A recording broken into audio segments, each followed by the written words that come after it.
David was a shepherd boy. He was the youngest of 8 brothers, and his family lived in the small town of Bethlehem. Despite being the youngest, David had a big heart and a strong sense of responsibility.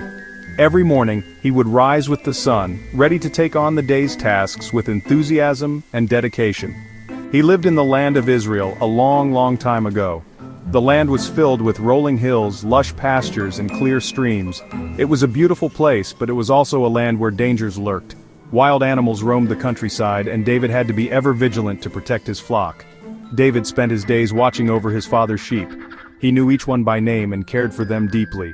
He would lead them to green pastures where they could graze and to still waters where they could drink. David's sheep were not just animals to him, they were his friends and companions. He protected them from lions and bears. Whenever a predator approached, David would stand his ground, armed with nothing but his staff and his sling.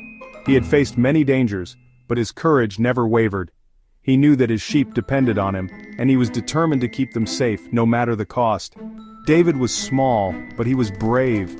His bravery was not just in facing wild animals, but also in his daily tasks. He would climb steep hills, cross rocky terrains, and endure the scorching sun and cold nights. His small stature was no match for his big heart and unwavering spirit. He trusted in God to keep him safe. Every night, before he went to sleep, David would kneel and pray. He believed that God was watching over him and his flock. This faith gave him the strength to face each new day with confidence and hope. He knew that he was never alone, for God was always with him. David loved to sing songs as he watched his sheep. His voice would echo through the hills, bringing a sense of peace and joy to the land. The sheep would gather around him, listening to his melodies. His songs were not just for entertainment, they were a way for him to express his love for life and his gratitude to God. He played beautiful music on his harp. The harp was his favorite instrument, and he would spend hours perfecting his skills. The music he created was soothing and uplifting, filling the air with a sense of tranquility. His harp playing was a gift that he cherished and shared with everyone around him. He felt close to God when he was out in the fields. The vast open spaces, the gentle breeze, and the beauty of nature made him feel connected to something greater than himself. It was in these moments of solitude that he found peace and inspiration. The fields were his sanctuary, a place where he could reflect and grow. David was a good shepherd. He led his sheep with kindness and wisdom, always putting their needs before his own. He was patient and gentle, guiding them with a steady hand. His dedication to his flock was unwavering, and he took great pride in being their protector and guide. He was kind and faithful. David's kindness extended beyond his sheep to everyone he met. He was known for his warm smile and generous heart. His faithfulness was evident in everything he did, from his daily chores to his acts of bravery. David was not just a shepherd, he was a shining example of love, courage, and faith. One day, a giant came to Israel. His name was Goliath. He was not just any giant, he was a warrior from Gath, known far and wide for his immense size and strength. His reputation preceded him, and the mere mention of his name struck fear into the hearts of many. As he entered the town, the ground seemed to tremble beneath his feet, and the people of Israel could hardly believe their eyes. Goliath was very big and very scary. Standing over 9 feet tall, he towered above everyone. His presence was intimidating, and his eyes glinted with a fierce determination. The townspeople whispered among themselves, wondering what this giant wanted and why he had come to their land. He wore thick armor and had a huge sword. His armor was made of bronze, shining brightly in the sunlight, and it covered him from head to toe. The sword he carried was massive, almost as tall as an average man, and it looked like it could cut through anything. Goliath was prepared for battle, and he was ready to show his might.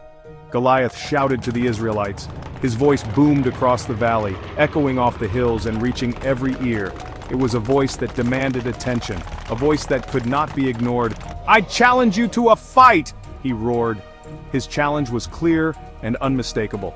He wanted to prove his strength and dominance by defeating the best warrior Israel had to offer. The people of Israel listened in shock and fear, unsure of how to respond to such a bold and terrifying challenge. "Send your strongest soldier to fight me." The Israelites were terrified. They had never seen anyone like Goliath before, and the thought of facing him in battle was overwhelming. The soldiers looked at each other, hoping someone would step forward, but no one did. No one dared to fight the giant. The fear was palpable, and it spread quickly among the ranks. The soldiers, who had faced many battles before, found themselves paralyzed by the sheer size and ferocity of Goliath. They knew that fighting him would be a near impossible task. Day after day, Goliath shouted his challenge. Each morning, he would come to the valley and issue the same challenge, his voice growing louder and more impatient with each passing day. The Israelites could do nothing but listen, their fear growing with each repetition. Day after day, the Israelites trembled in fear. They knew that they needed a hero, someone brave enough to face the giant and save them from this nightmare. But who could possibly stand up to such a formidable foe? Who would save them from the mighty Goliath? The question lingered in the air, unanswered. The people of Israel prayed for a miracle, hoping that someone, somewhere, would have the courage and strength to defeat the giant and bring peace back to their land. David's older brothers were soldiers. They were in the Israelite army facing Goliath. David went to bring them food. When he arrived, he heard Goliath's challenge. He saw the fear in the eyes of the Israelite soldiers. David was surprised. "Why is everyone so afraid?" he asked his brothers. "Someone should fight that giant," one of David's brothers scoffed. "You're just a boy, David," he said. "Go back to your sheep." But David wasn't afraid. He knew that God was with him. David went to King Saul, the leader of the Israelites. "I will fight Goliath," David declared. King Saul was shocked. "You are just a boy," he said. "Goliath would crush you." "God saved me from lions and bears," David replied. "God will save me from Goliath." King Saul saw the courage in David's eyes. He agreed to let David fight. He even offered David his armor. Section 5. Facing the giant. David refused the armor. He knew that the heavy armor would only slow him down and make him vulnerable. The armor, though designed to protect, felt like a burden to him. It was not just the weight but the restriction of movement that concerned David. He had always relied on his agility and speed, and the armor would take that away from him. It was too heavy and clumsy. David struggled to move, feeling the weight pressing down on him. He could barely lift his arms, let alone fight a giant. The frustration was evident on his face as he tried to adjust the armor, but it was no use. He knew he had to make a decision quickly.